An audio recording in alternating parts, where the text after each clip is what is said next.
98.9 The Truth, Columbus and everywhere. WTRH. You're not listening to the truth, then it's false. Why can't I fire you? Because I'm your wife. You can't fire me. We in this together. I want the truth. You can't handle the truth.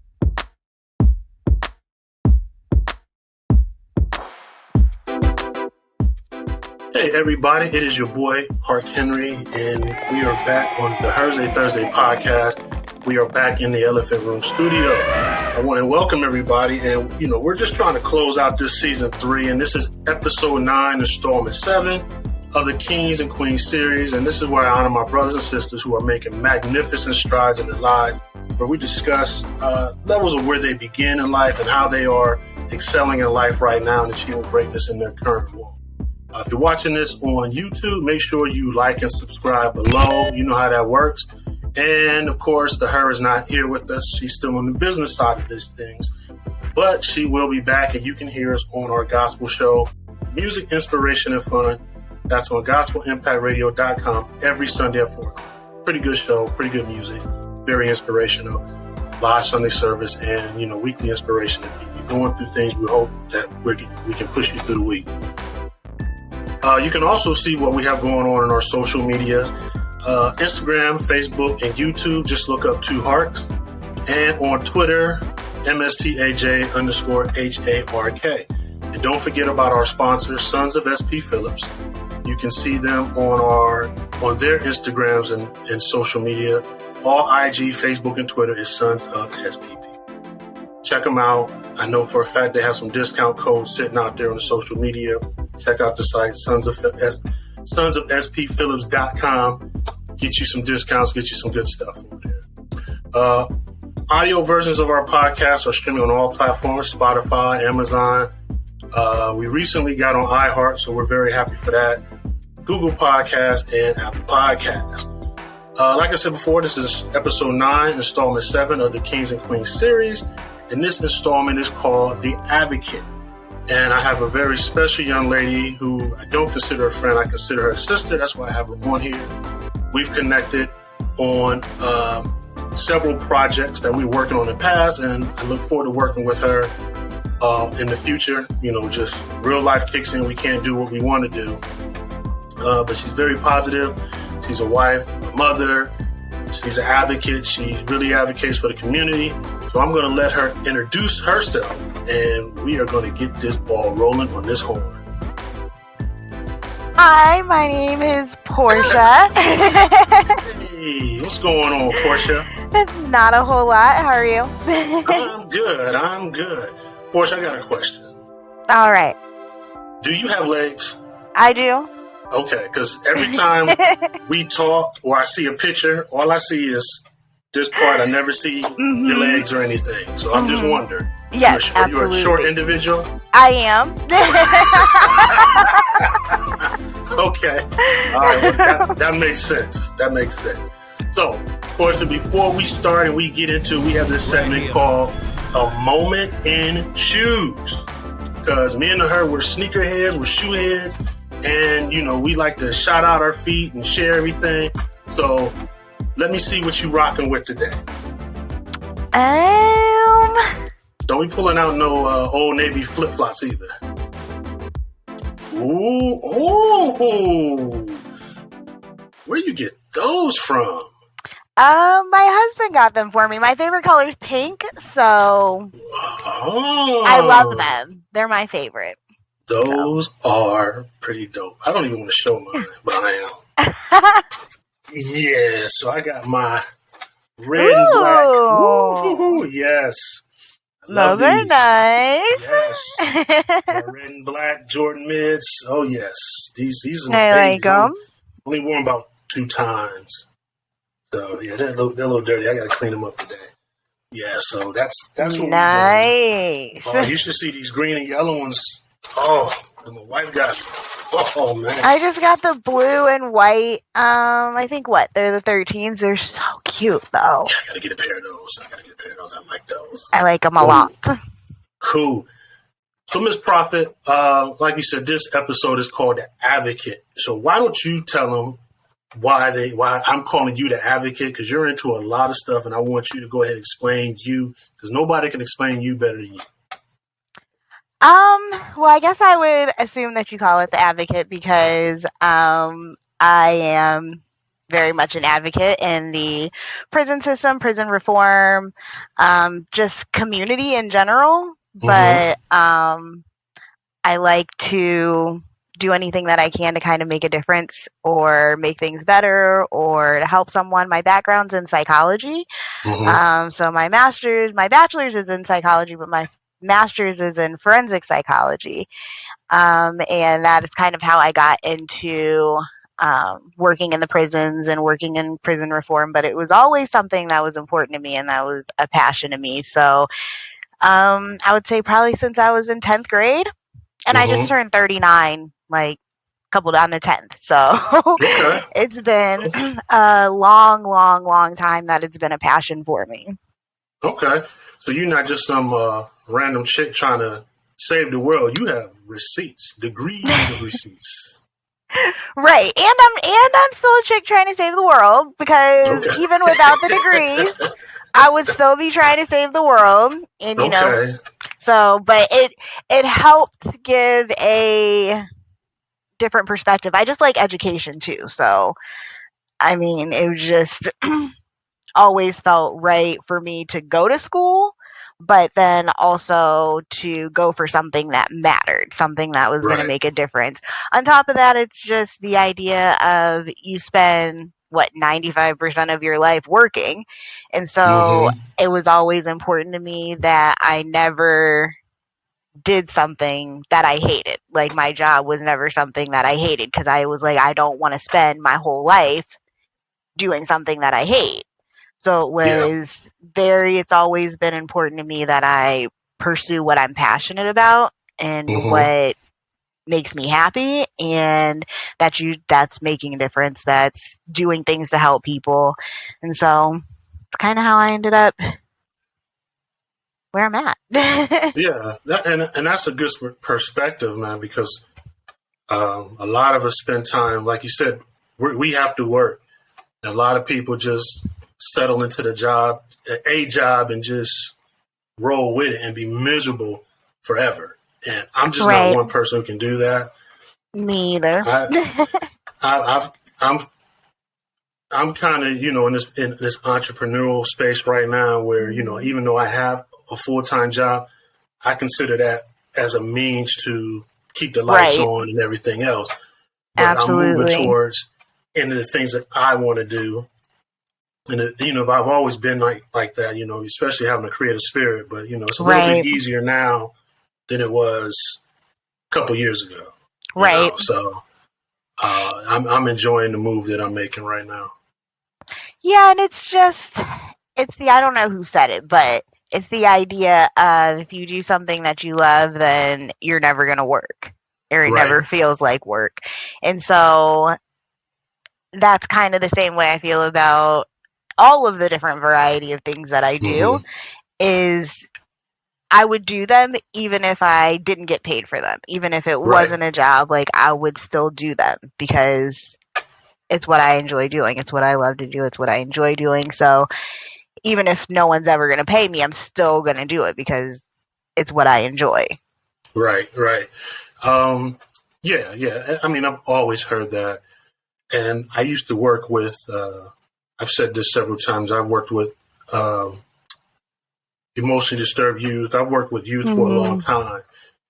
And for a long time, it wasn't really about the money. The payment was in the change you make in a young person's life. And I've said this several times, and even like now it's like 20, 30 years removed since I may have mentored these children. Now these kids are like 40 years old now or 30 years old now, and they're like, hey, you said this, or I saw you do this, and they really did this.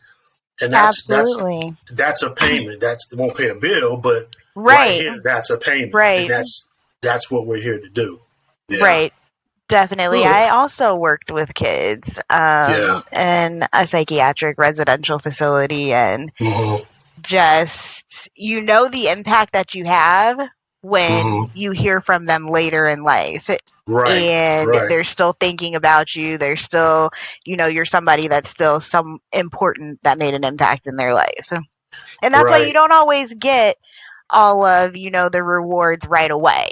You don't hear all of that stuff right away from them, when they're there and they're going through all the things that they're going through, but you get that reward later when they do come back and acknowledge, the things that you did.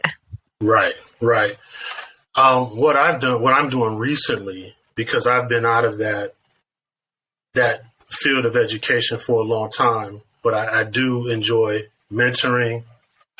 So this new space that I'm in now with entrepreneurship, I do a lot of mentoring. So I join groups, and a lot of people reach out, and I try to tell them, I give them basic information, and I'm getting that same feeling, because they're like, man, you're really helping me out. Right. You really, I didn't know that. How do you do that? So also what I've done recently, my cousin, he works for after school program, and he's pulled me in. We're going to do some podcast courses with these students who are little on, right. Not the best students. You know what I'm saying? I think this is I don't think this is an alternative school, but I think it's like a, school away from the regular school type of thing. Right. So that'll be really good. Yeah. I did a course with them. I did a different course with them the other week, and I had 2 kids walk out on me. So you'll have that. Because this is a new space. Right. And then, with, kids and just even kind of kids that have maybe behavioral, all of those kind of things, sometimes they're just nervous. They're just scared. They want to do it, but they're nervous. They're scared. So that turns into, comes out as angry or not wanting to do it, or all of those different kinds of emotions. So it's just being able to bring them in and make them feel comfortable. Encouragement. It's really encouragement. Right. Because after they left, I cut my session a little short, because I said, I don't want to lose them. I don't want to bore them. So then when I sat down with them, it just kind of, just went tit for tat, talked to them. Right. They all had a common interest in art. And then once I tapped into this and tapped into that, it's like, well, let me show you this. Let me show you how I did this. Right. So then I had them. So I'm looking forward to it. I'm looking forward to see what's going to happen with it. I hope nobody throws a chair or something on me, because that's not going to be good business for anybody. So. It wouldn't be, but you just never know these days. Right. Let me ask you this, and this is a topic, because first off, let's let people know we connected because you had a program called Positive Transitioning. Break that down for everybody. So I guess the short of it is Positive Transitioning was a reentry program. It was completely virtual, remote, and it was a reentry program for people in prison and people that are coming out of prison.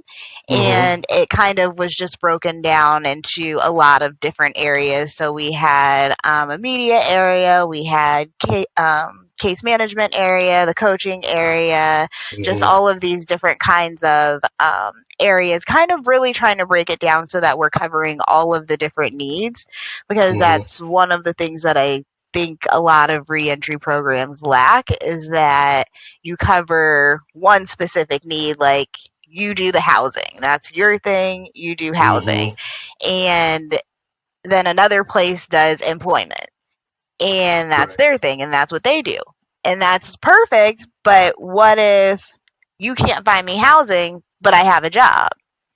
Then my job doesn't mean anything. Or if you find me, housing, but I don't have a job, then again, it doesn't mean anything really. And so you have to be able to kind of cover all of the bases and kind of make everything balance out. And if you're depending on all of these different programs that are not having funding, which is like, what they say, they don't have any funding. But if you're, doing that, then everyone's not going to get the services that they need.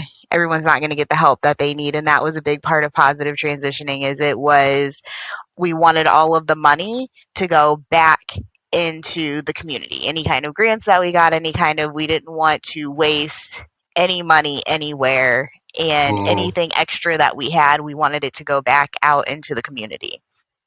Right.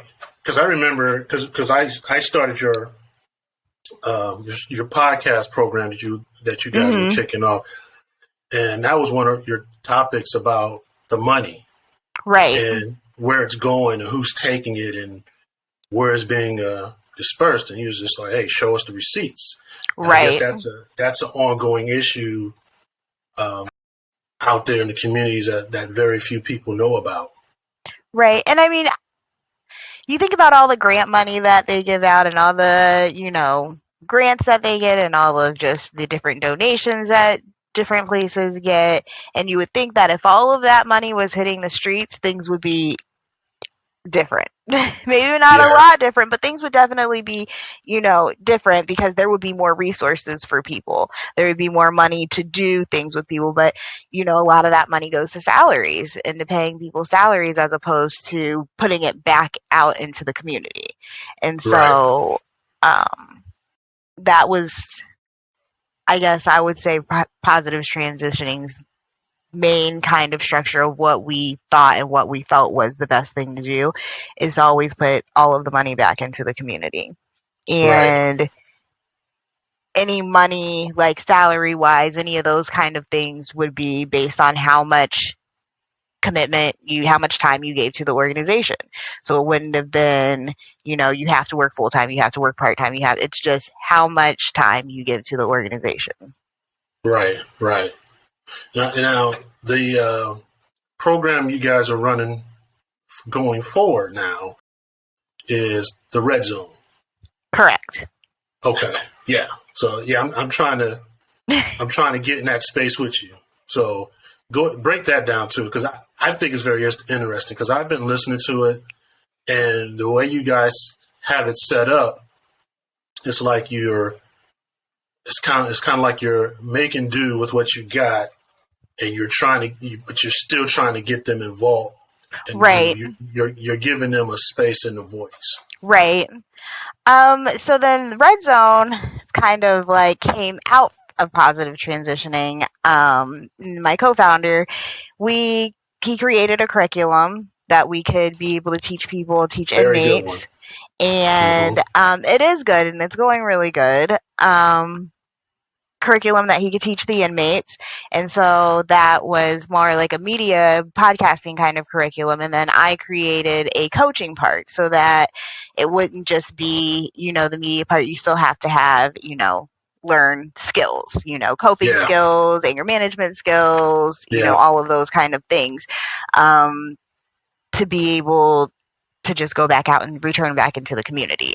So, or even honestly, just to be in prison under the kind of, pressure cooker that you're under when you are in prison. So all of those kind of skills are important, and they don't teach them those skills a lot. So it's a combination of teaching them both of those things, but then also making sure that people have someone to talk to if they need to talk to somebody, if they need help finding anything, if they need help with resources, any of those kind of things.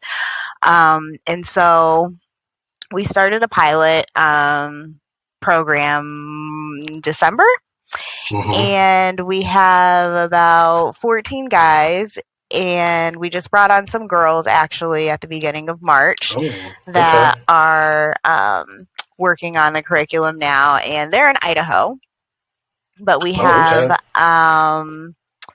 guys in Michigan, Kansas, Ohio, Maryland, California. So I think that's all the places. And then we're bringing in the Idaho girls. And so it's basically just teaching them, one, it's important because it's giving them an outlet. I think that that's one of the things that I have seen since we've started, is that it's definitely giving them an outlet. And it is giving them stimulation, that mental stimulation, because they're having to think, and they're having to, think about what they want to talk about, and think about, all of the different sides and areas of that. And that's important, again, because a lot of times they're in prison because they're not able to do that critical thinking, that problem solving, that thinking ahead, all of those kind of things. So we're kind of teaching that in a way where they don't realize that they're learning it, though. They're learning it, but they're doing it on their own. Again, same thing kind of with organizing and all of those things, because they're organizing their shows and the days, and they're keeping track of them, and they're keeping track of, all of the things, about it. So I've seen it just be really beneficial. It's been, like I said, just like an outlet, something for them to do, something different for them to do, but also their families too, because I do talk to their family as well. A lot of the guys that are part of the program, I talk to their families as well. And so that's another part of it, is it's bringing that connection back, because they may not be able to talk to them all the time, but they know that they can go to the YouTube channel and they can listen to them. They can hear what they're doing. They can hear what they have going on. Maybe they don't have any money to put money on the phone so that they can talk to them, but they know that they're going to be able to see a show from them this week, or listen to them, like I said, and find out what's going on, listen to how they're doing, listen to what they're into in there. Like all of those different kind of things, I think, are important for the families as well as the inmates, because a lot of times we would love to believe that when someone goes to prison, that's the only person that's being punished.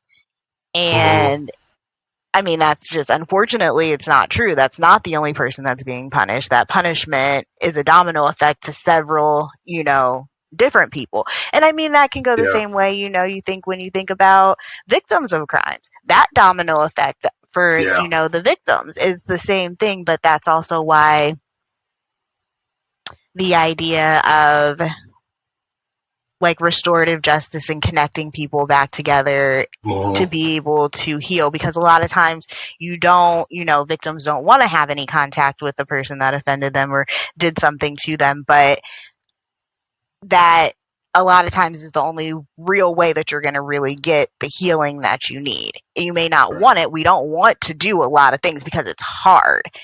And so, but that's how you're going to get the healing that you need. And that's healing on both sides, because the person the offender, they're also hurt. You always hear hurt people. So, I mean, they're also hurt. They're also, going through their different things, but it's important to be able to bring that connection together so that we can have a perspective from both ends, so that maybe someone can see, this person from a different perspective. The offenders can see their victims from a different perspective. And that's what really starts bringing in the healing. But a lot of times in a lot of states, victims and their offenders are not even allowed to have any contact with each other. And in all honesty, that's just not helpful. Right. Let me ask you this. Is there...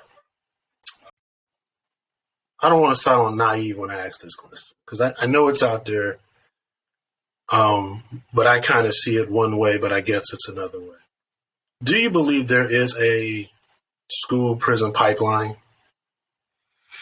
Have you ever heard that before? Yeah. Did I say it right? Yeah, school to prison pipeline. Mm-hmm. Yeah.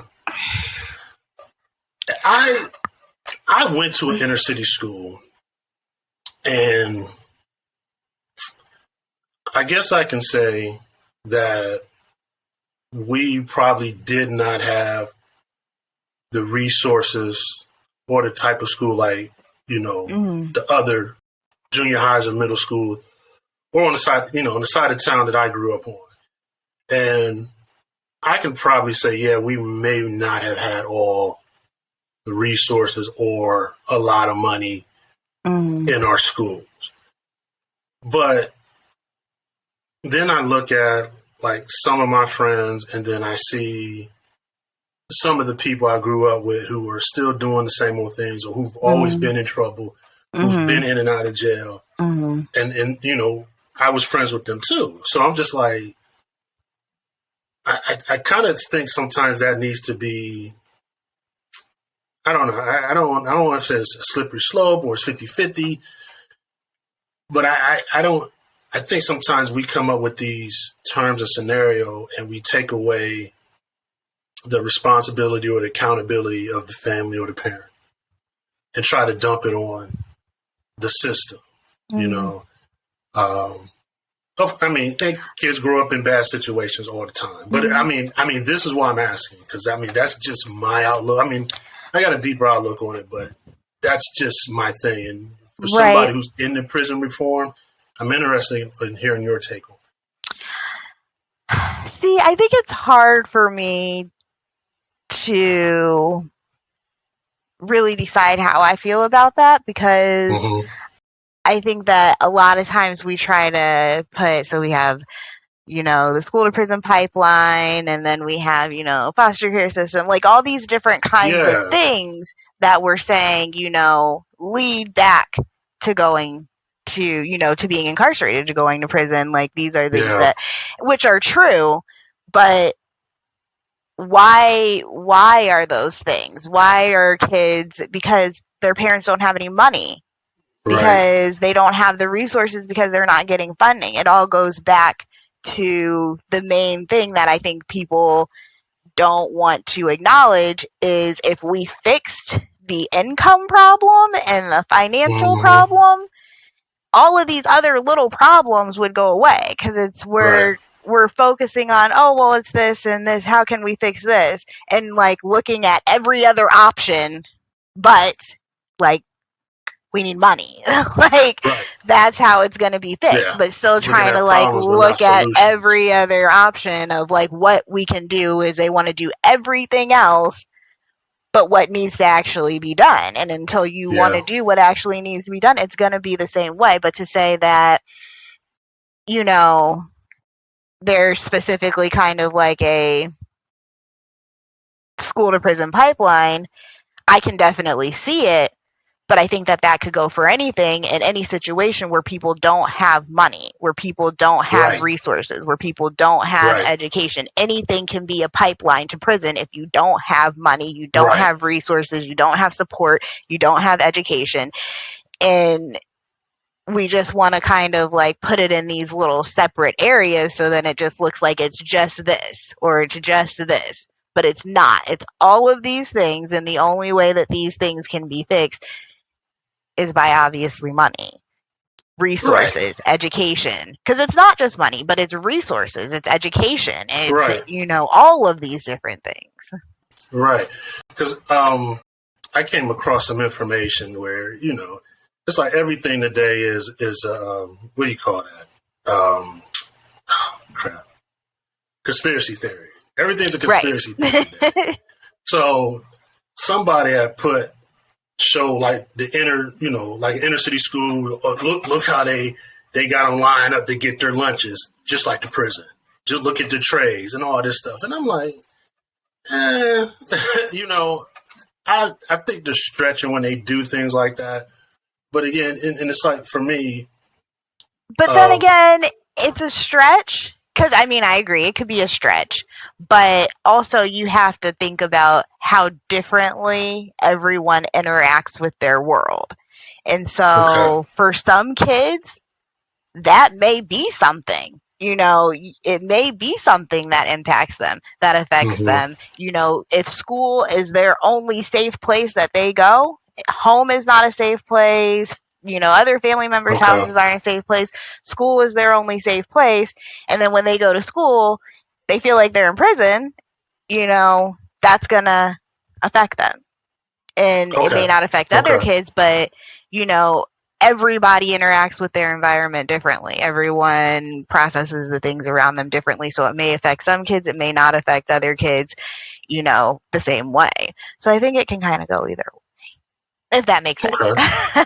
No, it does, and that's why I asked, because I wanted a little bit of clarity, because, you know, I grew up in a two parent household, came out okay. I didn't do any prison time and anything like that, and I've grown up with friends who had single parents. They grew up okay, didn't do prison time. But I've had friends with two parents still went to prison, and then one parent still went to prison. Mm-hmm. And I do understand that there's those other factors involved, like you said. And I never thought about it how you just put it. But I said okay, because like you said, everybody reacts to everything a little bit differently. And the way I was brought up, I never saw it, but I see people trying to pull that out now and say, "Oh, look at this! They're getting us ready for prison. They're treating us like animals." And I mean, maybe but not all the way. And then my next question, what's your solution? Don't put the information out there without a solution. What can you do? Exactly. Because the only solution is, are you going to give up some money? Right. Because most people are not going to do that. So if you're not going to do that, then, or are you going to volunteer somewhere to make sure that, you're making some, what are you going to do? Right. Right. And I think that's the problem that I have. I get tired of people saying, well, this is the problem. This is the problem. So what's the solution, brother? What do we need to do? Tell me. That was a huge thing for me. I found myself always complaining too about prison reform and the prison systems, and people would always ask me like if I had like family members or friends that had gone to prison, because I felt so strongly and so passionately about it, but I don't. I mean, once I got older and became an adult, then obviously I've had more people like that I've known in prison and things like that. But as a child in 10th grade, my parents were in the military. I lived in the suburbs, that's kind of how I grew up. But I always knew that something didn't seem right. It was always, well, people are committing crimes, but we're always talking about crimes and people committing crimes, and wondering why we have the highest incarceration rate in the world. And so it was just led me to try to figure out why these things were happening so that I could try to help prevent or deter or anything like that. But I think that you also start to kind of at some point realize that, like I said, it's more than just that. There's all these other areas that have to be addressed. Yeah. And like I said, the way you put it previously, I could kind of see it, because one of the reasons why I stopped working in the schools, I mean, there's a bunch of reasons why, but one of the reasons why is like, I like freedom, because I have ideas and things I want to do that they won't let me do or wouldn't let me do. And to do those things take money. Well, you don't want to give me money, so I know ways to raise money. Oh, you can't do that. Because then that's a whole nother red tape and things like that. Right. So then I'm like, what do you want me to do? So then what is it? We'll write it up, give us a presentation. And then what they do, they take what you just made, give it to some other community that's not the community I'm working in, and they run with it. So, and I'm just like, man, it's like you guys are trying to cut us off at the knees, no matter what we do. Right. No matter what we do. And I'm just like, I need to step away and come back in a different aspect. And I hope the way I'm coming back now, I can do those things that I want to do. Right. And that's why I said you always have to look at people's actions and what people like. You always hear about all the things that just the powers that be, government, all these people want to do that are helpful, beneficial, and it's just not. And you think about it and you're like, not only is it not, but common sense will tell you that it's not. So the only thing that makes sense is that you're not trying to help, because all of the things that you're doing are not matching, your words aren't matching your actions. But if you say, hey, we're really not trying to help you, okay, that makes sense then with all of your actions. But people are confused. Exactly. Tell me. Yeah, because I work schools and I work rec centers, and again, I got frustrated on the rec center side. Mm-hmm. Hey, I got this idea. Let's do this. No, I don't want to do that. So they create another basketball program. I'm like, well, we could do this. No, we got another basketball program. Well, can't we put a work program or something with that to make them accountable? Start some kind of league?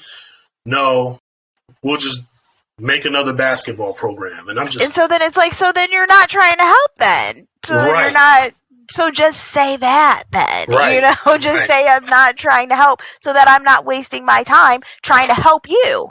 Right. And instead of trying to help, they don't look at the big picture. When I make an idea, and I think a lot of people, when they make an idea, they look at the big picture. Right. When you try to break it down and present it to somebody, they're looking at, well, how many people do you plan on getting in the first couple months? Couple months, you got to get it running. So you're probably going to get like 5 kids, five adults or whatever. Well, that's not enough. The numbers are too low. We're going to cut this program off. And I'm like, wow, are you serious? And I mean, those are some of the things that I've seen and dealt with. It's really at this point where the world is at. Do we want to be cutting off anything that educates somebody that is a pro-social activity? Anything that is why doesn't anything that's a pro-social activity and helping people and educating people, anything like that should go? And the fact that it doesn't, and the fact that you have to go through all of this red tape and all of these different things just to do good, productive things in the world, I mean, that right there in itself says it all. Right. I honestly believe if there is a program to catch, because you got to catch kids at a young age. Oh, for sure. You don't catch them between 12 and 14. You might as well. It's going to be hard. I'm not going to say you might as well forget. It's going to be hard. Right. But I think if the school started doing a little bit more classwork or projects towards finances and entrepreneurship, because I guarantee you, a lot of these, because I'm gonna say like drug dealing is business. A transferable skill. Product, you got a product input, manufacturing, absolutely, weight, price, all that. That's all business. And I bet if you show a kid this, like who's doing that, before it's too late, like, hey man, you could start this lawn service the same way and make even more doing this and doing this. I think that would help our communities a lot. That's what it is too, is schools are going to have to evolve. Because they're not, I mean, because the world's evolving. And our kids are evolving. Right. I mean, my kids don't even know what a landline phone is. Like, they don't know what a house phone is. They don't know, they're evolving. Right. The world is evolving, which means that the way that we teach things are going to have to be different, and they're going to have to evolve, because you are not going to be able. My son's a perfect example. He is currently doing horrible in school, but I always tell them, like, they're going to think that you don't know anything because he comes home and he creates video game models for the Oculus. And he makes like 30 different models. He makes the avatars. He makes all of the scenery for all of these startup games. And I'm like, and that stuff is not easy. Right. Because I've watched him do it, but I'm like, they think that you don't know anything in school, but it's because he's bored in school. That is not, and so it's going to be very difficult at this point in time to get kids interested in school the way that schools are set up right now, when they know that they can go on TikTok, they can go on Instagram, they can go on YouTube, and they can make money by just showing their life at the end of the day. Right. But you want me to come and sit in school and make no money for hours? You know what I mean? When I can just go online and I can make probably more money than my parents are making, and I don't have to use any of that. And so with that being said, the schools are going to have to evolve to keep kids engaged and keep kids interested and giving them a reason to go, because it's hard to right now, I think, to give kids a reason to go to school, because a lot of kids, I think, are thinking, for what? I'll just be a YouTuber.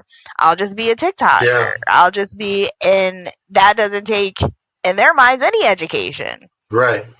Right. And so our schools are just kind of not evolving with the times as fast as I think that they should. But you think with that also happening, that can also lead people back to prison. You know, that can also be, you know, that pipeline, because now they're just focused on the glitz and the glam and the money and the fame and all of these things. And how many YouTube stars are you hearing about now that are in trouble with the law, that have depression, that have, you know, all of these different things? All these influencers are now, you know, they're still making their way down that pipeline to that prison. It's just in a different way, because they're an influencer and the world's made these influencers so important. Right. They feel like they can get away with anything, as if they are a celebrity, because at that point they kind of are. It's just a different kind of celebrity. But now they're feeling like, I can get away with anything. But that means that you have these 15-year-olds, 16-year-olds, 17-year-olds, you know, thinking that they can do things and get away with anything, because they'll just have all of their hundreds of thousands of subscribers and followers, you know, have their back, and whatever money they're making, you know, and all of these different things. So it's still leading to that prison pipeline, really. Yeah, I agree with you. I think the schools are way behind on the times. And I'm going to say this. When I went to school, people laugh at me when I say this. I went to Sesame Street School before, you know, it's like a daycare or whatever. But that's how I learned most of the things that I learned before I started going to kindergarten, because I was watching Sesame Street. Because that was something that I was put in front of that caught my interest, that they were teaching. I learned how to count doing that. I learned how to, it was like he's a all, ball. That's how you learn. Right. That's how I learned to sound stuff out. And then as I got to school and kept watching TV and watching certain things, in the Sesame Street class, they were using Sesame Street to teach us stuff, like teachers like math and everything. Right. So when I got to a school, I was like, I already know that. You right. know? And I was getting bored. And exactly. So once I'm going to school, I'm just kind of like, I've always just kind of coasted through it, because I'm kind of already, I'm not going to say I was a genius, but like I said, I knew some of that stuff because this teacher was utilizing something of interest to us kids and applying it to us for instructional learning. And the schools don't do that. And they could, the internet is vast now. I was going to say, and that makes it really hard too, is, I mean, these kids can really teach themselves anything that they want to know now by getting on it. I mean, they don't really, I mean, they have to go to school, but really they can still teach themselves whatever if they want to learn something, they want to know something, they can go online, they can know it, they can, you know, all of the things, find out every single solitary detail about it that they want to find out.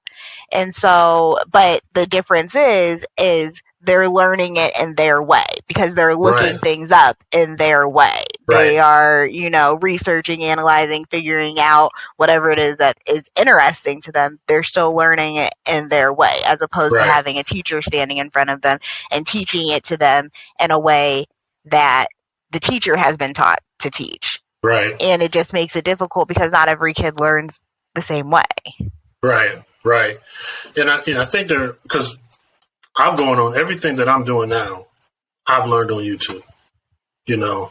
And me too. The stuff me and you talk about, everything I've learned on YouTube. Me too. And I've applied it. And I just think that if the schools get ahead of it and stop trying to beat nonsense, I ain't gonna say it's nonsense, but stop trying to beat the same old stuff into their heads to pass these tests, I think there'll be a lot of changes, especially in our community. Because I read a book a while back, and you know, I don't listen to this individual much. Well, when he says stuff, everybody says, "Oh, he's a genius." Like when Kanye says things, they says he's a genius. I'm like, no, he's not. He picked up a book and he says things that's already out there. And I remember he was saying something about learning on the 808 or something to that effect. But there is a book, and I have it upstairs somewhere, where they say black children and white children learn on a different rhythm from each other. Right. And that's what Kanye was talking about. He's talking about the 808 beat and all this other stuff. And these other people talk about all these beats and these rhythms get into our head. We're descendants of Africa. Beats and rhythm was the way we communicated. So exactly. That's something that's ingrained in our system. So yeah. But if you're just going to sit there and say 1 + 1 is 2, 2 + 2 is 4, yeah, we're getting bored. We're not listening to that anymore. You got to give me something else. You know, exactly. They are definitely not listening to it anymore. Right. And that's why these teachers are having such a hard time right now, and they're quitting and they're leaving, and they're having a hard time because they are trying to teach these kids in a way that they're not receiving that information that way anymore. I mean, I get that that's the way the teachers have been taught, have been trained, all of those things, the techniques and all of that is how they've been trained, but that's not what's engaging kids anymore. That's not what's getting to them anymore. Because, like I said, my son, he's extremely smart. And so you teach him something, he usually gets something the first time. By the second time, if he's already got it that first time, that second time, you've lost him. Like, he's completely done. And I get you have to teach for all of the kids that are in the class because other kids might not have got it. But for that one kid that did get it that first time, by that second, third, fourth time that you're talking about it, he's completely tapped out. His mind is somewhere else because he's already got it the first time and he's already moved on to thinking about something else. So now it's just boring to him. Yeah. So the kids I worked with, before I stopped, were emotionally disturbed, special needs kids. And the big thing they pushed us, teaching this. The teachers have a curriculum. Teach this, teach this, teach this.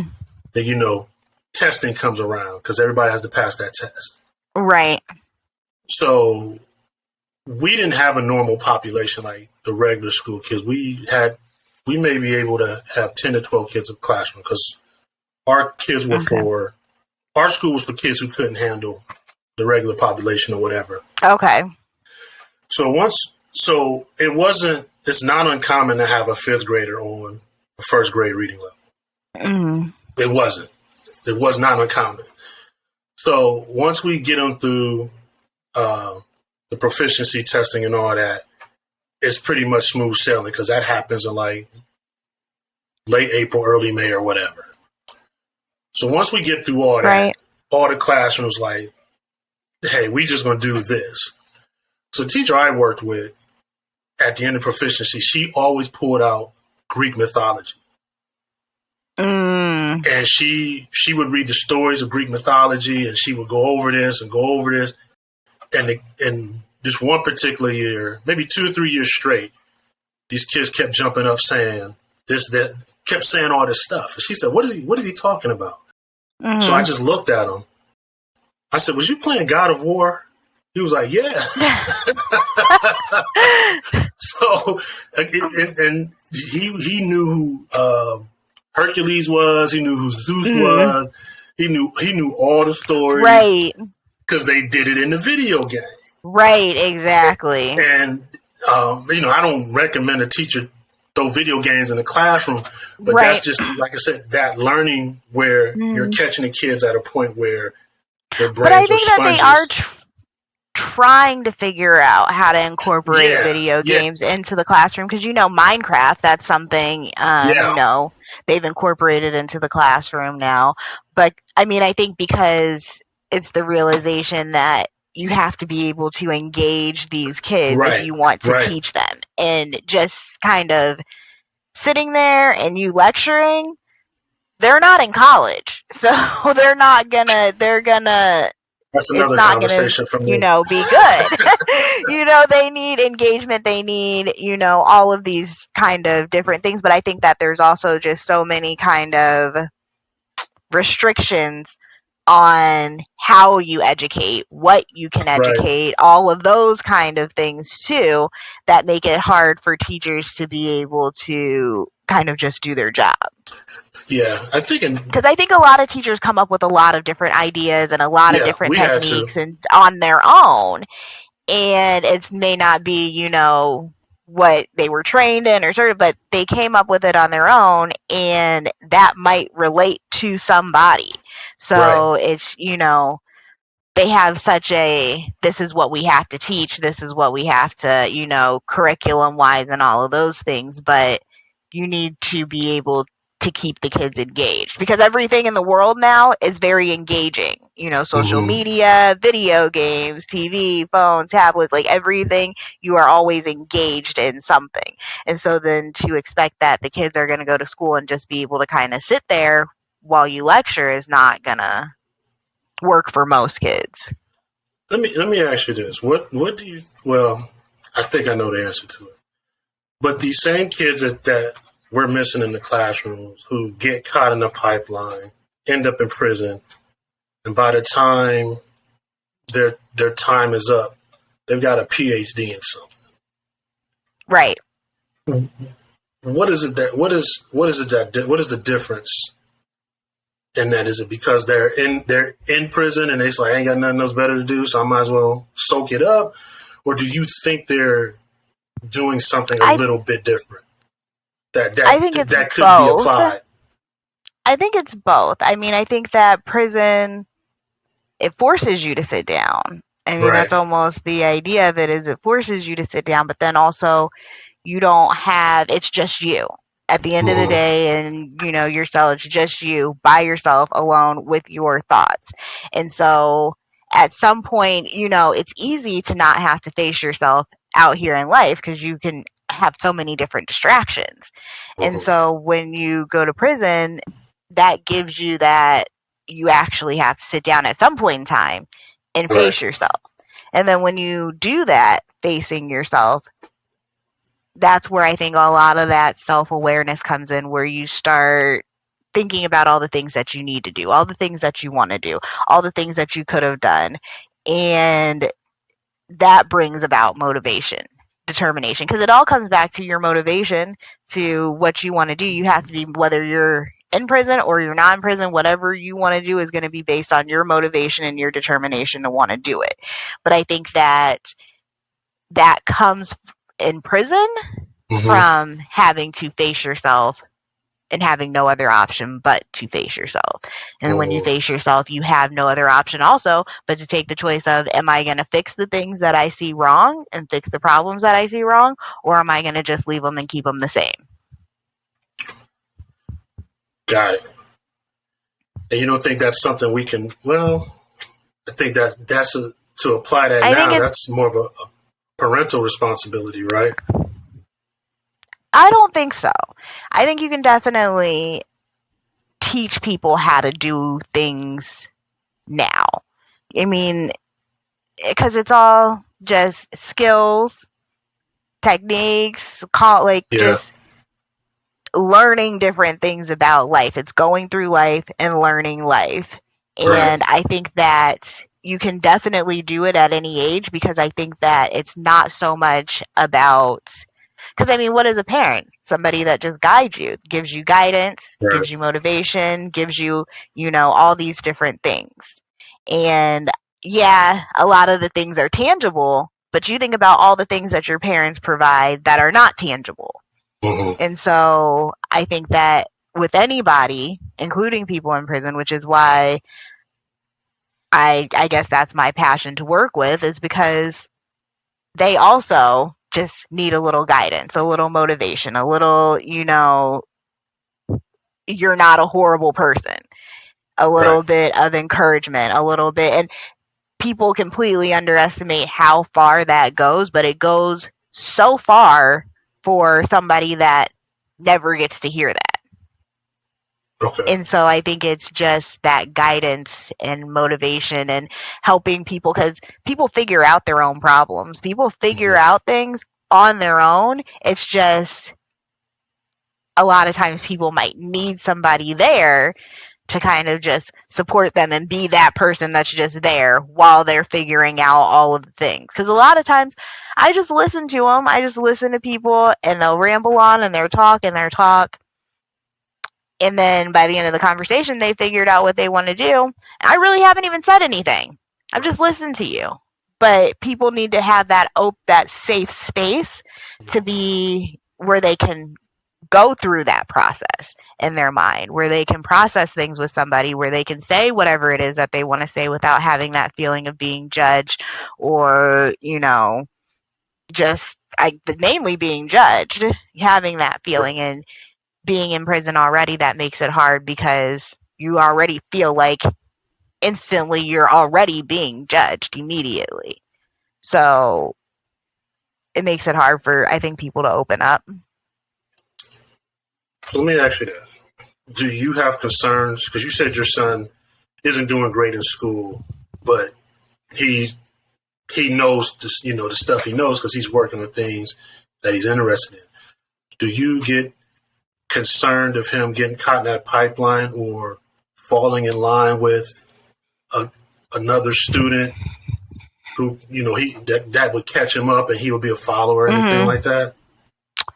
Or a kid who might actually be caught in that pipeline? I don't actually. Just because he's very much knows who he is. At 14, he is very much knows who he is. Even when he was 12, his principal said that he was like one of the only kids that he was like, he really knows who he is, what he wants, what he doesn't want, what he does, what he doesn't do. Right. And he very much, and I mean, that could be a good thing or a bad thing, honestly, because then it stops him from kind of opening up and exploring, different things and new things and all of those, meeting new people, exploring new things. It stops him from doing that, but it also prevents him from, I think, getting into a lot of trouble because he notices it right away and he stops it. Or he takes himself out of it. Is he introvert? Very much so. Okay. Yep, he's just kind of like on his computers. Okay. What about your other son? He is an extrovert. Okay. Like super extrovert. Okay. So they are completely and totally different. They even look completely and totally different. One of them's he looks like he's mixed, and then the other one is extremely, extremely, extremely fair skinned. Like he looks like he's white. Most people, like he says that his friends don't think that he has a black mom. Because he has all of my husband's features. So he has all of the light features, brown hair, blue eyes, very fair complexion. So they even look different. And that's also, I know they're going to experience life differently because of that. Their life experiences are going to be so different because they look different. Have you? Well, that leads us to the other conversation I want to have about interracial relationships. Other than what their friends or what you said, have they dealt with that? I guess like racism or anything like that, or being treated differently between each other because one is darker, one is lighter. Not as of yet, I don't think. But we also stay in an area where a lot of the kids are biracial as well. There's a lot of interracial relationships. So, like my son's friends, they're all biracial. So it hasn't been a topic yet. I know when they were in elementary school, they had just started elementary school, and we were standing at the bus stop, and because my sons are 13 and 14, so they they're right beside each other. And one of their friends asked them why their mom was black and their dad was white. And I think I remember him just saying that he didn't know. I think he said, I don't know, that's my mom and dad. Like, it's just my mom and dad. I don't know the technicalities of it. But when I talk to them about it now, primarily I think Xavier, because he is so fair skinned, and I just want him to like understand that like passing isn't really passing for real. Sometimes, like, because once people see me, then you're not going to be passing anymore. You know what I mean? So, kind of just him, I think about, I guess, the way that he handles it more, because he says that his friends don't believe him, other than the ones that have come over and they've met me. And then, like, even with parents, when they bring their kids over for the first time, they're always like, "Are you Xavier's mom?" I am. I am his mom, because I think a lot of times people think that Xavier is Kyle's from a previous relationship, and then Harlem is the one that me and Kyle had together. Okay. But, I mean, me and Kyle had both of them. But I think that that's usually how it goes, because he does have all of the light features. Excuse me, I'm sorry. Have you guys had to have those conversations, with stuff that goes on with us, with the police and everything like that?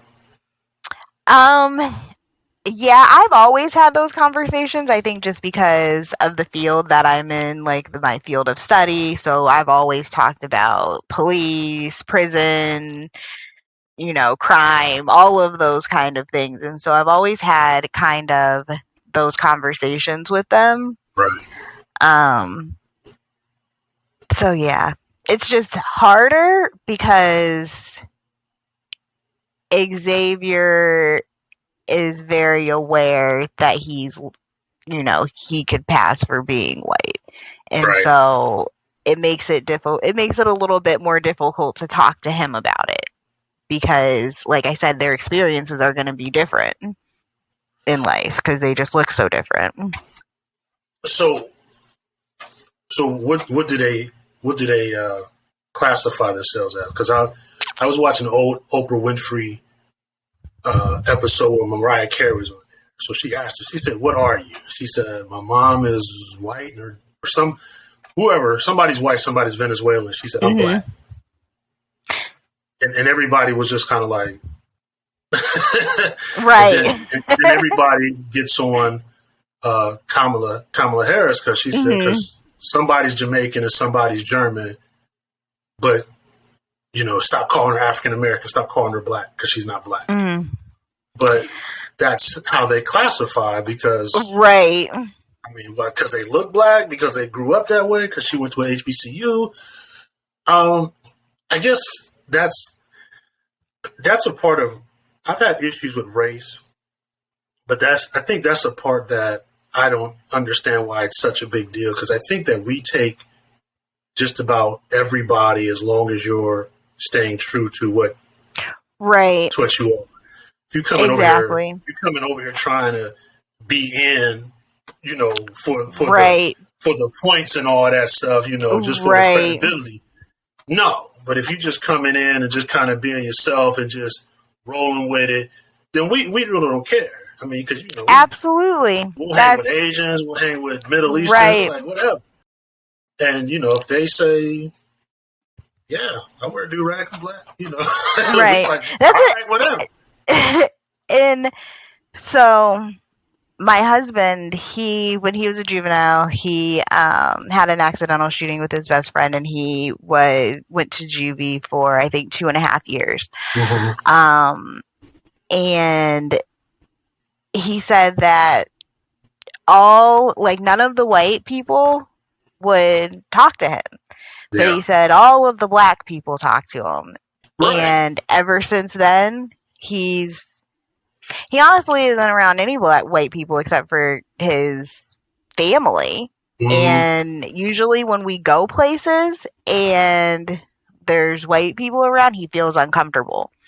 And it's very much all of his friends are black. Everyone, that he interacts with, that he's interacted with since he got out of juvie, have all been, black and all of those things. So it's just, and he's always been accepted perfectly fine because it's just him. Like, he couldn't change if he wanted to. You know what I mean? Like, that is just him.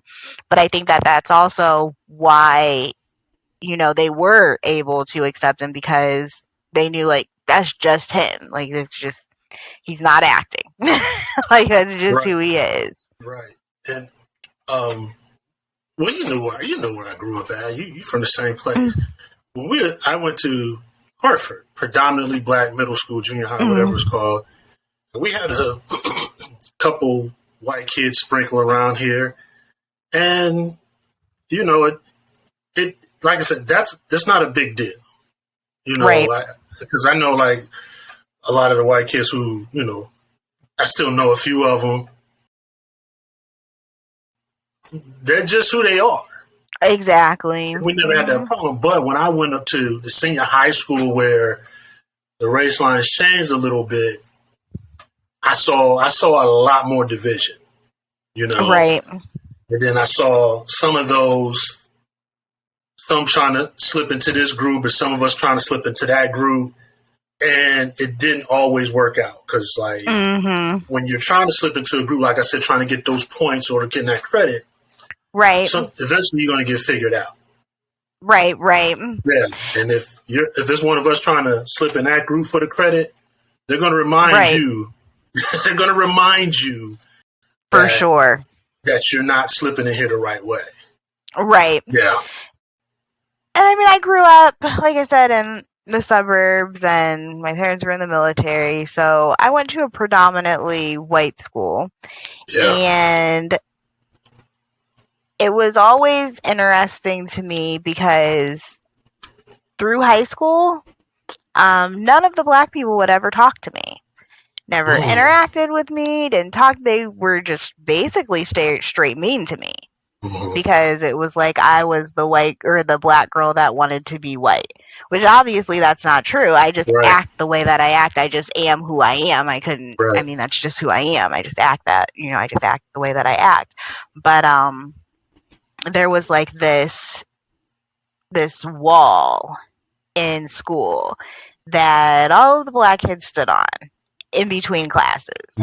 And I remember I went and stood over there one day, and like literally you would have thought I had the plague. Like, they could not understand why I was standing there, like what my purpose was there. And it was always really interesting because I was like, they've never even talked to me before. They've never interacted with me, talked to me, just really going off of the people that I hang out with. And I'm hanging out with the people that are nice to me. You know what I mean? Like, I'm not, they're white, so I'm hanging out.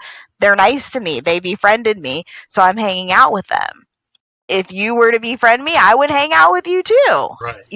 And it was very refreshing when I went to college. I went to the University of Cincinnati, and when I went to college, and it was completely different. There wasn't that, I had tons of black friends. I had, and it was just very refreshing to see that just wasn't the way that it was. I got to college and I realized it was different, but also it was like, okay, there's other black people that act white. You know what I mean? That would be considered acting white, that can relate to me and understand, me. Isn't it interesting how we'll kick somebody out because we'll kick somebody out because we think they're acting a certain way, but let everybody else in. And that's and I just said, look, if you're trying to be true, we'll let you in. But if you're not, if you don't talk like us, we're going to kick you out. And my wife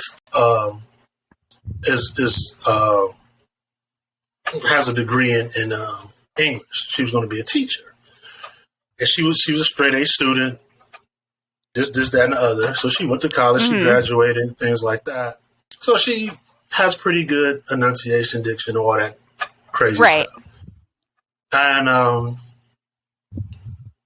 at 40 years old, people still say stuff to her about how you speak. She still speaks proper, or you still like a white person. And somebody said something to her at a party, and she asked her to say something. So my wife said, I don't know what she said. Say telephone ring. So my wife's like, telephone ring. So she said, yep, you still sound like a white girl. And I got so pissed. Yeah, I'm like, how's she supposed to say it? Exactly. And that's what it is what's wrong with that? But so you sound like a white person. People say, okay, you sound like you're white. Again, what is wrong with that? Right. What is wrong or with somebody says, like, people say to my husband, oh, you sound like you're black. What is wrong? Like, why does it matter? Right. It's just vocal cords. Right. It's just my voice right. and the way that I say things. And why does it matter? And what impact does that have on anything in the world? Because I guess and why does speaking, I don't even want to say proper, but why does speaking this specific way, like, who said that this is the way that white people talk? Right. And this is the way that black people talk? Like, that's where I guess my confusion is who said this is the way that white people talk, and like, what makes this the way that white people talk? Right. And what makes this the way that black people talk? Right. Yeah. And that burned my bunions that day. And I was just like, man, if you don't get away from my wife. Because it doesn't even, I think that people don't realize that it doesn't make sense. I think people just, because you're just talking.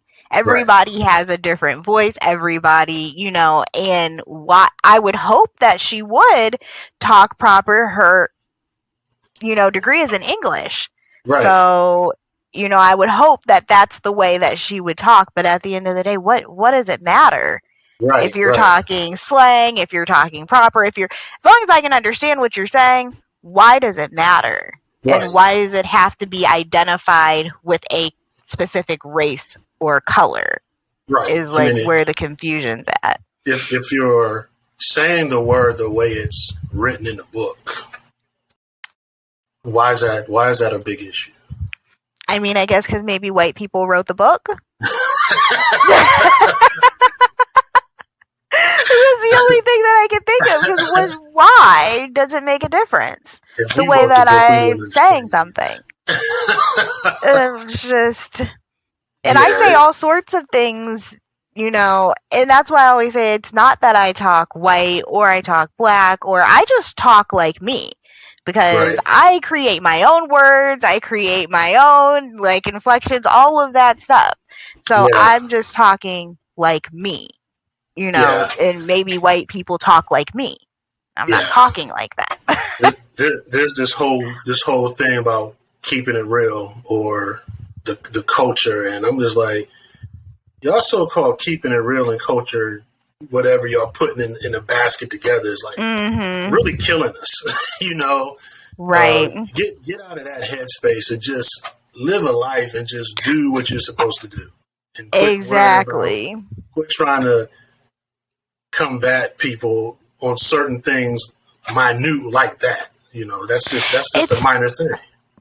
It's because people are uncomfortable being individuals now. Yeah. So it's whatever's going to make me stand out the absolute least is what I want to do. Mm-hmm. Because the way that the world has evolved, if you are somebody that stands out, it's all over. So, times have changed so much. So you're all over social media, and something happens right now, the person in Hong Kong is going to know about it in 2 minutes. You know what I mean? So it's like, you don't want to stick out that way. People don't want to stick out that way anymore. And so it's better to just do what everyone else is doing. It's better to just be like everybody else. And so people are losing their sense of themselves and their own minds. Yeah, like my wife said, throw a stone and hide your hand. So like if you're in a crowd of people, like you said, you're trying to be like everybody else, but you want to speak this and all that, but then like you said, you don't want to be the person standing out, but you want to be like everybody else. You want to follow the crew and just be uptight. So she says like throwing a stone and hide your hand. So just like, yeah, hear me, but don't see me. Exactly. Exactly. Because people are just scared to be their own people, to be out there, because once you do that and somebody doesn't like it or someone has to say, you have to have a very thick skin these days, because you never know when you're going to end up on the internet and end up a meme that hurts your feelings. And so it's like you really have to have an extremely thick skin in this day and age, because people have cameras everywhere and love to record everything. And so because I'm just like these kids are like doing stuff to themselves, committing suicide and all that, because like you said, you gotta have thick skin. And I'm like, man, all it is finger pressure on the keyboard, man. Just relax, you know? Exactly. People getting out of context out of a comment. I'm like, dude, don't be mad about it. I'll tell a person, don't go to sleep with that on your mind. Right. Because I don't care. You know? But that's because that's become the most important thing. Do you watch Black Mirror on Netflix? No. Have you seen that? So there's an episode called Nosedive. Okay. You should watch it, but the whole series is really, really good. But there's an episode called Nosedive, and it basically talks about what the future could be like with all of like the likes and the hearts and the, all of that validation that we're getting from social media and the internet. And it basically talks about if that became currency. So when you buy something, it costs 12 likes. Okay. And if you don't have 12 likes, you can't buy it, kind of thing. Or if you're trying to rent an apartment, then you have to have this many subscribers. And if you don't have that many, then you can't. So it's kind of like that's their currency, that's the credit, and just kind of going into the idea of how that will change our world socially, and the aspect of people are going to be scared to say what they really feel. Because you say what I really feel, and I get a dislike, that takes away my likes, and now I can't buy something that I need. So it starts presenting this idea of fakeness, just like kind of all around, and people holding in their emotions instead of bringing them out, because now that is the currency. Yeah. And they're actually trying that in China right now. Really? Yes, it's called social currency. I've heard that term. Mm-hmm. Wow. We watch, I don't watch. She watches a lot of reality shows. Mm-hmm. I might catch one or two. So like Love and Marriage Huntsville. It's insane, man. I mean, this woman gets on here and just like if it's on social media, it's law. And I'm just like, they said on social media that you was in a hotel. It was a picture of your back. He's like, how's that a picture of my back? Right. And it's just, and I always tell people, like, social media is not real. Yeah. It is not a real thing. And people are basing their whole entire existence off of social media, what people are saying on social media, how many likes you have on social media, how many subscribers, and it's just like, oh my gosh, it's not a real thing, because those people are not really your friends. Those people don't really care about you. I mean, it's kind of just it's kind of just, I feel like, in a way, I mean, there's good aspects to it and bad aspects to, technology, social media, all those kind of things. But I even think about, we had our high school reunion. I think it was 15 or 20. I graduated in 2002, so might have been the 20-year reunion. But it was, well, one, they said not a lot of people were there. But also, when people were asking me if I was going to go, and they were messaging me, telling me I should, for what?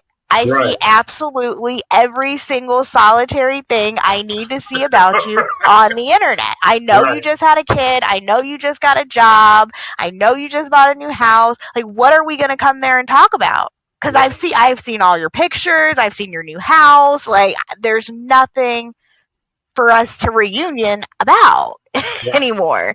There's no reason for that. And if I want to see you in person, I mean, I can call you on Instagram, TikTok, Snapchat, like any of the various ways, even outside of having your phone number, that I can get in contact with you. And so it kind of just, it's like disassembling a lot of these things that I think are really important things. I think that, these reunions are important.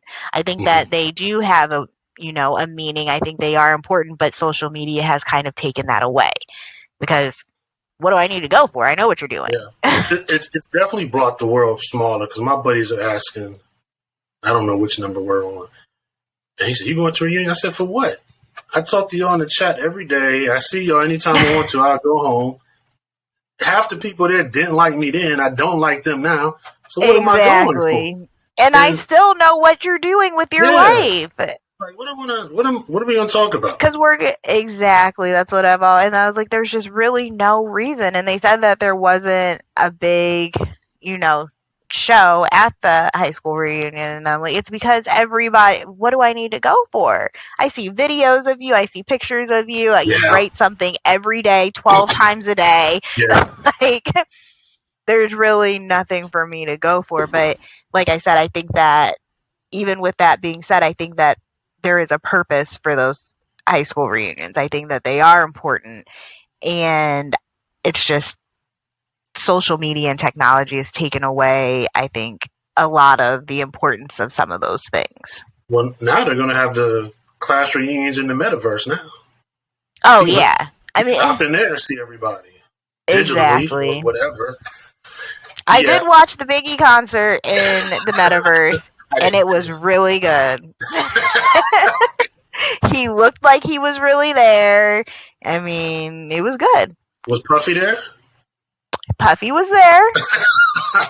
Puffy was there. Was it really him or a simulation? Or it was a simulation of Puffy, but Lil C's was really there, and Lotto was really there, and they opened up for him. And then Puffy and Biggie were on stage. So did you have to pay to get in, or just throw the goggles on? Yeah, I just had to throw the goggles on. But I mean, it's not the nicest environment, the Metaverse. What's wrong with it?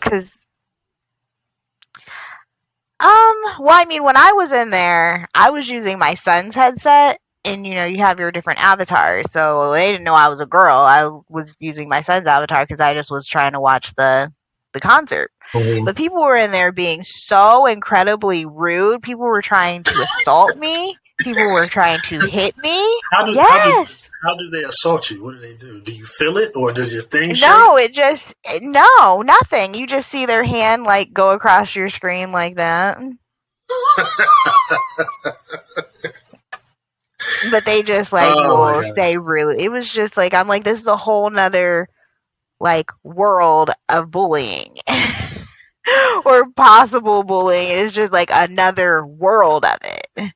So, wow, yeah, I haven't reached out to that yet. I don't know if I will. That's a little bit different. It gives me a headache. Yeah, like having it on. Yeah, social media is definitely closed off the world, and I say this a lot too. I hate to repeat myself, but when social media is used the way it's supposed to, because Mark Mark Zuckerberg, he started because he didn't have any friends. Right. So when you're using it the way it's supposed to be used, like to connect, like I connect with a lot of people with my last name, we try to understand a lot of things. Or you're trying to find friends you haven't seen in a long time. When you're using it like that, it's a pretty cool thing. But then when you got stuff like the bullying and all that extra stuff, like even in the metaverse, that's when it gets a little bit it's overkill and it's way too challenging.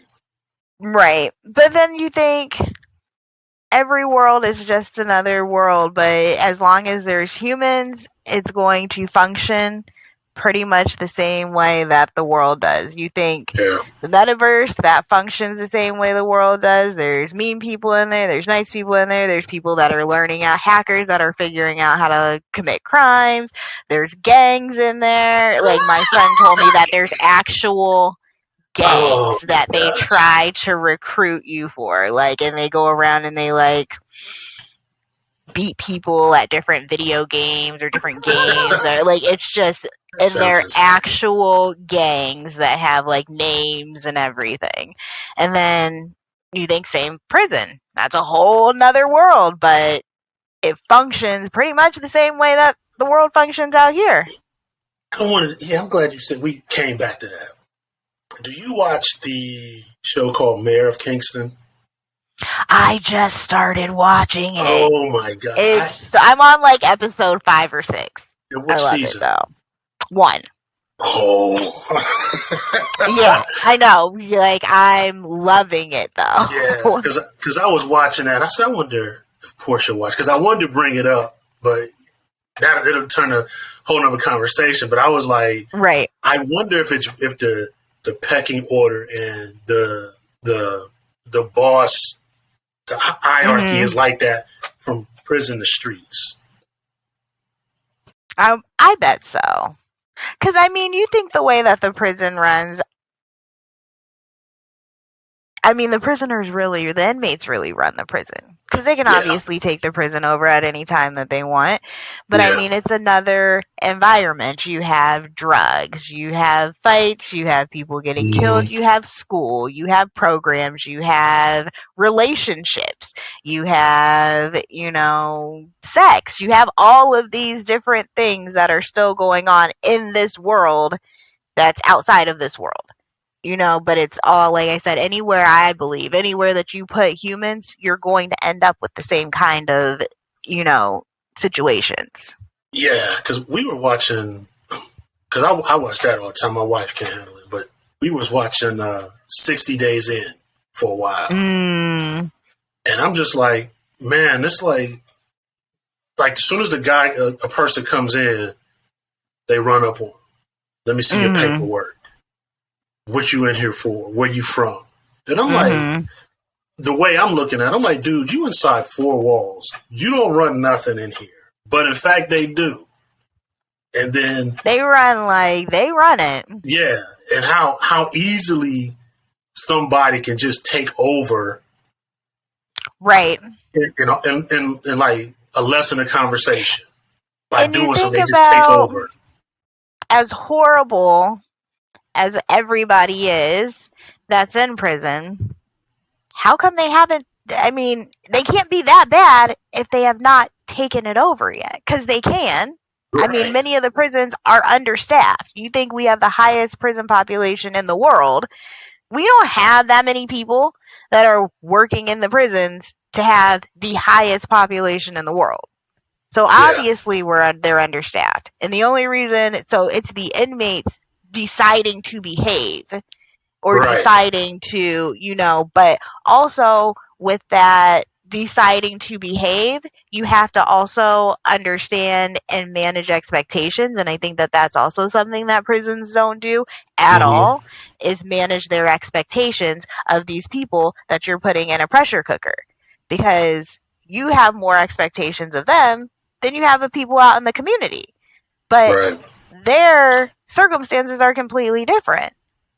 They are literally in a pressure cooker from the time that they wake up until the time they go to sleep. By the end of the day, they're ready to snap.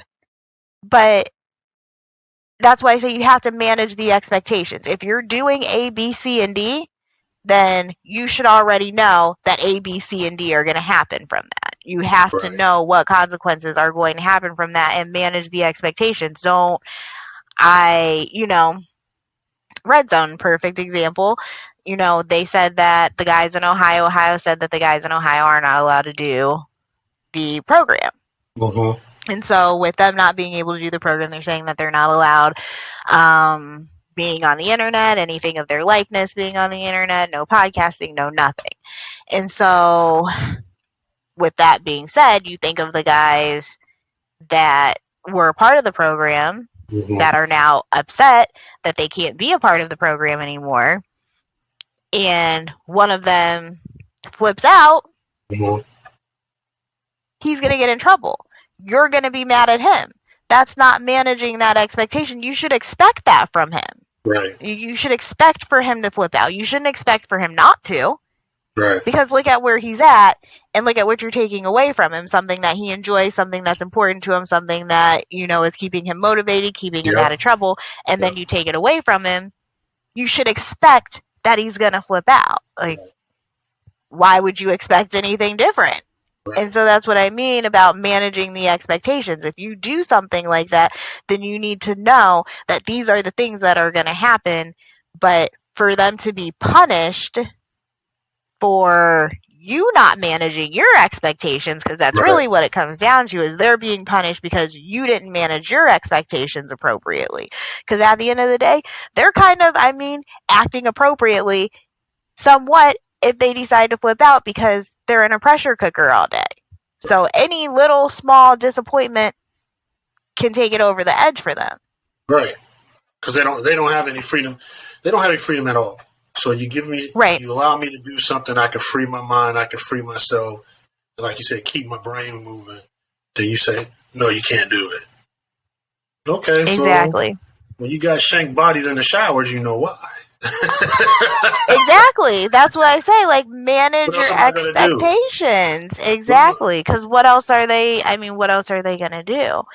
And it's almost inappropriate to expect something different from them too, because they're in a pressure cooker all day. Right. There's not possible for someone to wake up in a situation that is just constant stress all day long, constant noise, constant dreariness, constant sadness, people fighting, people killing themselves, and then you expect them to just live the highest quality of life and be the best. Like, you wouldn't even expect that of a person out in the community. How do we know that that's true? Because when people talk about go to court, we talk about all the things that happened in their lives, all the things that caused them to do all of these things. And we make up, and I don't want to say excuses because those things are true, lead people to do different things. But we talk about all these different things. But then why does that become irrelevant once they're in prison? All those things still happen to them. All those things in their life still happen to them. All the things that are going on with them right now are still happening. And I think that a lot of times we think people go to prison once the judge says you are a criminal now and you are gonna, once you become a criminal and you get that label as a criminal, then you have no more human things. Like, all of that stuff just goes away. And it's just very unrealistic. And like I said, it's almost inappropriate to think that it is going to go away. You're still going to have all of because you're still human. Like, that's not something that you can take away because they committed a crime. You're not going to be able to take away the fact that they need to be touched. That is a human thing that we all need, that we all know that we need. It's common sense. Research has been done for centuries on it. We all know that we need to be touched. We need to have that connection. So, and if we don't have that, we do know that there's these consequences to that. Emotional, mental, all of these consequences to that. Yeah. So when you take away someone's ability to be touched, you shouldn't be surprised when those consequences that we already know are happening happen. Right. They still need, because they're still human. So, I think about even, sex. Can't have sex. That does not go away because you're a criminal now. Right. So now I'm a criminal. I don't have that. Like, it's just not a thing, and it's unrealistic. And so they like to think that, or food. You give them these little portions of food to these grown big men. These are big men in prison too. Like, these are really big men, and some of them are huge. And you're giving them like child-sized portions of food. So because they are a criminal, they don't have that desire for food anymore. Like, they don't get hungry, they don't get thirsty because they're a criminal. Again, it's not realistic, and it's just inappropriate to think that it is.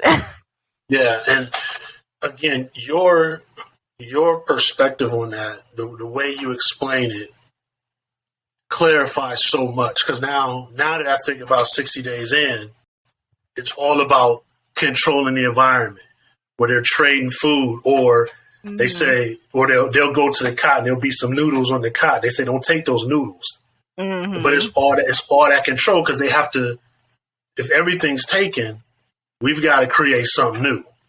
Exactly. And like the one guy, he started collecting all the food. He had a store, and he sat in his corner.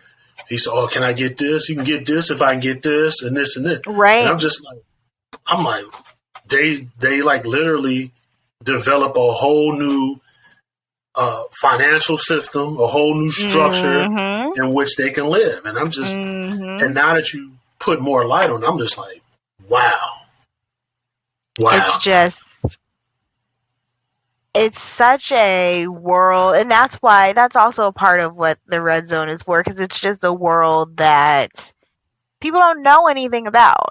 And I think that, there's so many restrictions. So there's so many restrictions on being inside the prison, talking about things that happen inside the prison. All of these, it's always just so secretive about what happens inside the prisons. And, the Bureau of Justice will put out their, statistics in their reports at the end of the year, which, what is that supposed to mean to me? Because I can sit down and type a whole bunch of stuff up, too. Because it doesn't mean that that's really, reflecting what's going on in there. I can't believe that that's true, especially because I work so closely with so many people that are in there. I cannot believe that that's all of those things are true about how it functions in there. But it's it's a big secret on how it functions in there, and they say it's because of security and all of those things, which is maybe 30-40% of it. But I think the other part of it is very much that you don't want people to see what is going on in there, because it's not okay. And it's not okay. And once other people know it's not okay, then it becomes just, this whole bigger issue. And so it's just, but also, as taxpayers, we deserve to know, because we're paying for it. I pay for their food, I pay for their bed, I pay for their programs, and so it's always been interesting to me how it's they're property of the state, because I'm always how are they not property of me? How are they not my property if they're anybody's property? I'm paying for them. Right. When do you ever have, pay for something and it's not yours? Right. So if anything, it's my property. If they're anybody's property, not the state. The state isn't paying for it. I'm paying for it. The taxpayers are paying for it. And so it should be okay for us to know what is going on in there. And so have an expectation that they're treated a little bit different than what, like you said, what the outcomes are and things like that. Exactly. Okay. Exactly. I never thought of it like that. That's a good insight.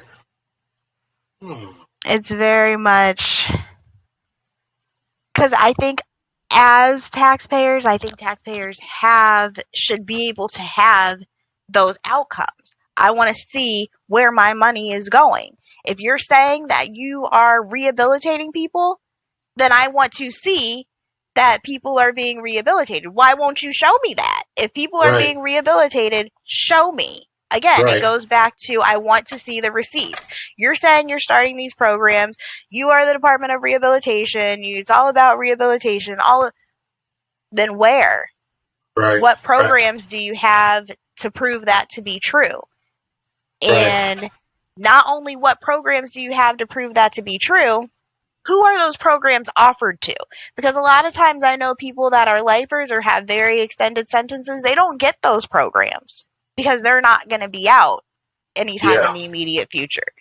So, again, rehabilitation, but rehabilitation should start the day that you walk into the prison. It shouldn't start a couple months before you leave. It's supposed to start the day that you get to prison.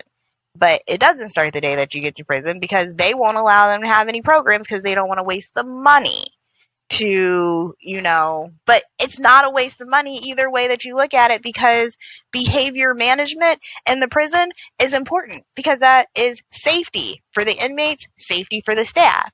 So if nothing else, they may have a life sentence and they're never going to get out, but let's give them some programs and give them some things to do so that they're not just in here with idle time, because idle time is going to cause problems, is going to cause trouble. They are not the only ones that, people that are getting out. Yes, I definitely understand they're, the immediate thought, but we also want to think about keeping the staff in the prison safe, keeping the other inmates safe. What things need to happen so that behavior management can be, something that is balanced in there so that everybody can kind of not have to constantly worry about all of these different kind of things going on.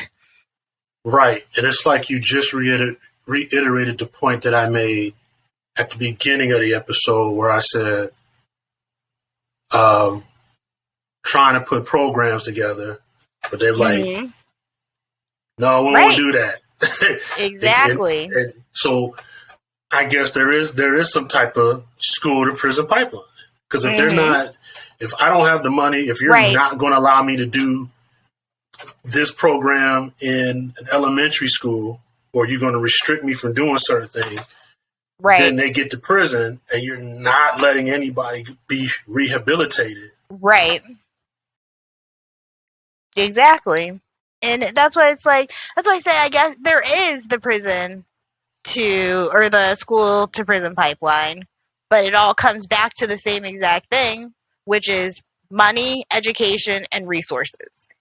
Like, those are the things that are going to be able to be most beneficial to stop that. And so they'll give resources, but let's think about how many of those resources, how fast those resources go out, how many wait lists there are for resources. And so I mean, have access to the resources. That doesn't mean you're going to get them, but education, that costs.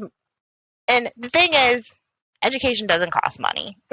Like, you can learn for free, but if you want to, like I was talking about earlier, kind of be able to teach in every kind of different way that can process for each child, that's going to cost money. But, you put money towards that instead of maybe building another prison, because you won't need that other prison. If you set up this program, then that prison is not going to be necessary. Yeah, we're sticking a basketball in our kids' hands every chance we get.